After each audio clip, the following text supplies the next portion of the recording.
Joining me now, Jack Rosen. He is the president of the American Jewish Congress. Thank you for giving us some of your time this morning. Your organization is calling on the international community to unite in condemning the Hamas attacks. Specifically, what nations do you want to hear from in terms of a stronger stance on this? Well, we certainly would like to hear from the Arab countries, the surrounding countries. They'd be critical, but they're not going to stand up for Israel at the moment. We'd like to hear more out of the Europeans, and just generally globally.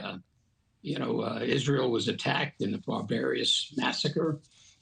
No nation would allow a terrorist state that performed that kind of act to live next door to it without taking action. And there's no reason to expect Israel to behave any different than any other country protecting its citizens.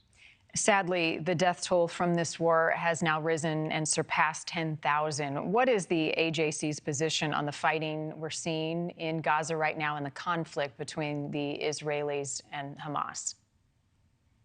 Well, I think everybody would like to see fewer deaths, and everybody would like to see humanitarian aid come into Gaza. But we have to understand that in the right context. Hamas also understands that to the extent they show cruelty to the Palestinians, don't allow them to leave in some of these humanitarian corridors that have been opened, and build their tunnels and headquarters underneath civilian buildings and hospitals and schools. They are using information, that kind of information, to get Western support, to get Western sympathy. So you've got to see this, I think, in the right context. We think there's nobody who wants to see the death of innocent civilians, but there's also no country that wants to see its people massacred by a bunch of barbarians that are on its border. Israeli Prime Minister Benjamin Netanyahu told ABC News that Israel will have overall security responsibility in Gaza for an indefinite period of time after the war ends. What does that look like, and is that realistic? Well, I'm not sure what he meant by that. It's my understanding that the Israelis would also like to see a coalition of countries in the region, United States, come in and help govern Gaza and then turn it over to the Palestinians eventually. That seems to be the preferred choice of the Israelis. So I'm not sure what the prime minister exactly meant by having military control. I think if what he was saying is that under no conditions are we going to allow missiles to go to the Gazans, until there's some period of time and good governance there. That's different than just assuming that they're going to take over and control Gaza forever. What do you make of the move by the UAE working to establish a field hospital right now in Gaza to help treat wounded Palestinians? I think that's a good, positive thing that they're doing. I mean, Palestinians should get whatever aid we can get to them that Hamas allows in.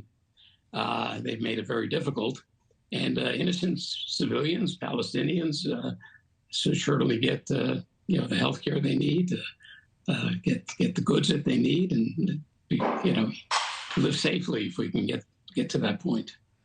You talk about Arab nations, or you did a moment ago. What about the role of Jordan, for example, in this conflict? The prime minister saying pushing Palestinians out of the West Bank and Gaza would be considered an act of war. Israel says it recognizes relations with Gaza are strategically important. What's your read on the diplomatic complication of that relationship with Israel and Jordan?